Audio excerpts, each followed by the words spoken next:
Hello, നമസ്കാരം. ഇന്ന് ഞാൻ ഞങ്ങളുടെ ഓണാട്ടുകരയുടെ ഒരു വിശേഷമായിട്ടാണ് വന്നിരിക്കുന്നത്. 28ാം ഓണ മഹോത്സവമായിട്ട് ബന്ധപ്പെട്ട കാളകെട്ട് മഹോത്സവം. അത് കഴിഞ്ഞു. നന്ദികേശന്മാരെയൊക്കെ നമുക്ക് ഓച്ചിറയിൽ നടയിരുത്തിയിരിക്കുന്നത് കാണാം. അങ്ങനെ പോകാനായിട്ട് ഇറങ്ങിയതാണ്. ഓക്കെ, അപ്പോൾ ഞങ്ങൾ അങ്ങനെ ഓച്ചിറയിലെത്തി.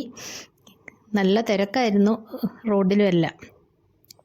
അങ്ങനെ കാളയുടെ അടുത്ത് വന്നു. ഇത് എന്ന് പറഞ്ഞാൽ കൃഷിയുമായിട്ട് ബന്ധപ്പെട്ട പുരാതനമായിട്ടുള്ള ഒരു ആഘോഷമാണ്.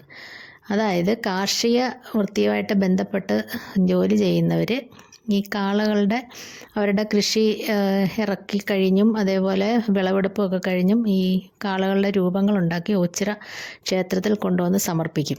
അതിൻ്റെ ഒരു ആഘോഷം ഇന്നിപ്പം പല വലിപ്പത്തിലും നല്ല പൊക്കത്തിലുമുള്ള വേൾഡ് റെക്കോർഡ് കിട്ടിയ നന്ദികേശ ശില്പങ്ങളുണ്ട്. ഓണാട്ട് കതിരവൻ, കാലഭൈരവനാണ് അതിൽ ഒന്നാമൻ.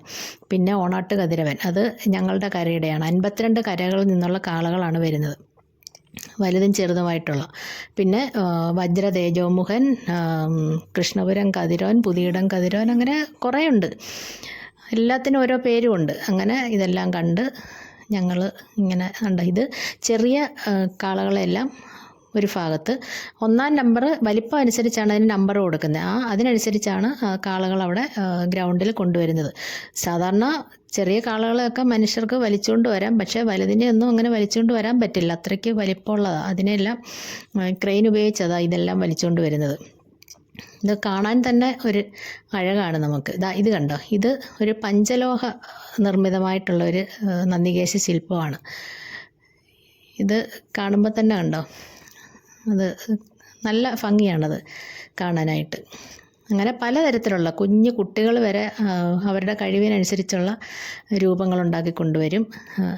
ഓരോരുത്തരും അവരുടെ കഴിവിനനുസരിച്ചുള്ള രൂപങ്ങളുണ്ടാക്കി അവിടെ കൊണ്ടുവന്ന് പ്രദർശിപ്പിക്കുമ്പോൾ തന്നെ ആ ഓച്ചിറ പരബ്രഹ്മത്തിന് കൊടുക്കുന്ന ഒരു ദക്ഷിണയായിട്ടാണ് എല്ലാവരും കാണുന്നത് ഇതിനെ. നമ്മുടെ ഒരു ആഘോഷ പരിപാടി കൂടിയായിരുന്നു ഈ ഓണാട്ടുകരയുടെ.